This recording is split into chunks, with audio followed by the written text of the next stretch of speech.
রামিসা হত্যাকাণ্ডের সুষ্ঠু বিচার দাবিতে সকাল থেকে পল্লবীতে চলছে এলাকাবাসীর বিক্ষোভ। সেখানে আছেন সহকর্মী ইমতিয়াজ সনি, যুক্ত হচ্ছি তার সাথে। ইমতিয়াজ, কি বলছেন সেখানে জড়ো হওয়া এলাকাবাসী? রামিসার বাবা মা কোথায় অবস্থান করছেন? তাদের কোনো প্রতিক্রিয়া পেয়েছেন কিনা?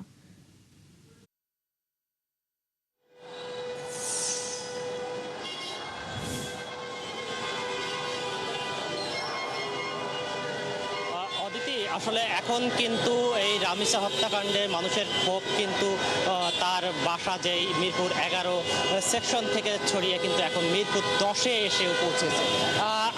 এখন থেকে ঠিক 20 থেকে 30 মিনিট মতো আগে কিন্তু আসলে স্থানীয় যেই বিভিন্ন পলিটিক্যাল দল আছে, রাজনৈতিক দল, তারা কিন্তু এখানে অবস্থান নিয়েছেন। আপনি আমার পেছনে ঠিক দেখতে পাচ্ছেন এখানে কিন্তু এনসিপি, জাতীয় নাগরিক পার্টি, এখন অবস্থান নিয়েছেন। তারা আসলে এই হত্যাকাণ্ড, যে শিশু রামিসা হত্যাকাণ্ডের দ্রুত বিচার এবং সুষ্ঠু বিচার দাবি করছেন। তারা দাবিতে কিন্তু এই মিরপুর 10 নম্বর চত্বরে অবস্থান নিয়েছেন। আপনাকে আরেকটু জানিয়ে রাখি, গতকাল রাতে কিন্তু স্থানীয়রা যে মিরপুর 10 নম্বরে তাদের অবরোধ উঠে যাওয়ার আগ মুহূর্তে কিন্তু তারা একটি ঘোষণা দেয় যে আজকে কিন্তু দুপুর 3টার পরে কিন্তু তারা বিক্ষোভ সহকারে তার রামিসার বাসার যেই এলাকা, সেই এলাকা থেকে বিক্ষোভ নিয়ে এই মিরপুর 10 নম্বরে অবস্থান করবে। তো আমরা খবর পেয়েছি তারা কিন্তু ইতিমধ্যে মিরপুর 11 নম্বর সেকশন থেকে রামিসার এলাকার যেই শুভাকাঙ্ক্ষী, তার এলাকাবাসীরা কিন্তু বিক্ষোভ নিয়ে এই মিরপুর 10 নম্বরে দিকে রওনা হয়েছেন। একটু পরেই হয়তো তারা এই 10 নম্বরে কিন্তু আসলে তারা এসে পৌঁছাবেন। এখন আমরা যেটা দেখতে পাচ্ছি যে এখানে মিরপুর 10 নম্বরে কিন্তু পুরোপুরি যান চলাচল বন্ধ না হলেও কিন্তু যান চলাচল খুব ধীর গতিতে চলাচল করছে। কারণ জাতীয় নাগরিক পার্টির বিভিন্ন নেতাকর্মীরা কিন্তু এই মিরপুর 10 নম্বরে বিভিন্ন প্ল্যাকার্ড এবং বিভিন্ন দাবি সম্বলিত তারা স্লোগান দিয়ে কিন্তু তারা এখানে অবস্থান করছে।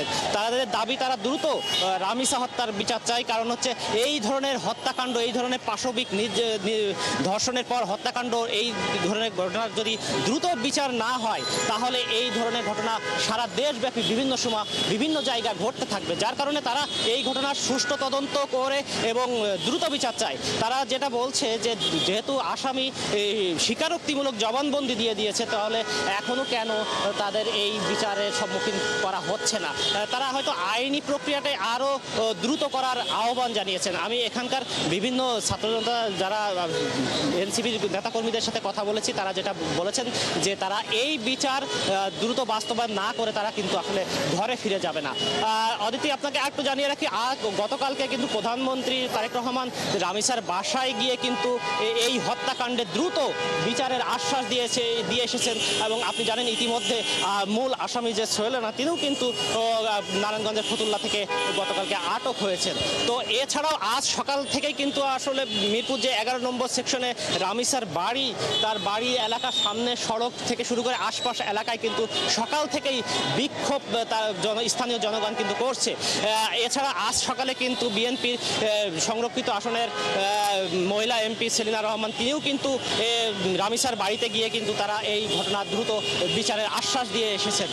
আপনাকে আরেকটু জানিয়ে রাখি যে আজ দুপুর 12টার দিকে কিন্তু রামিসার বাবা মা কিন্তু সিরাজদি খান, মুন্সিগঞ্জের সিরাজদি খানে রামিসার কুলখানি আর মিলাদ মাহফিলে অংশ নেওয়ার জন্য কিন্তু তারা ইতিমধ্যে মুন্সিগঞ্জের দিকে রওনা হয়েছেন বলে আমরা জানি। তো অদিতি, আপনাকে এইখানে সর্বশেষ অবস্থান এখন পর্যন্ত এনসিপি রাজনৈতিক দল হিসেবে তারা এখানে অবস্থান করছেন। একটু পরেই হয়তো রামিসার যে ইমতিয়াজ আপনি আছেন সেখানে, নিশ্চয়ই পরবর্তী সংবাদগুলোতেও আমরা আপডেট জানবো। দর্শক, সহকর্মী ইমতিয়াজ সনি আমাদের সাথে মিরপুর থেকে যুক্ত ছিলেন এতক্ষণ।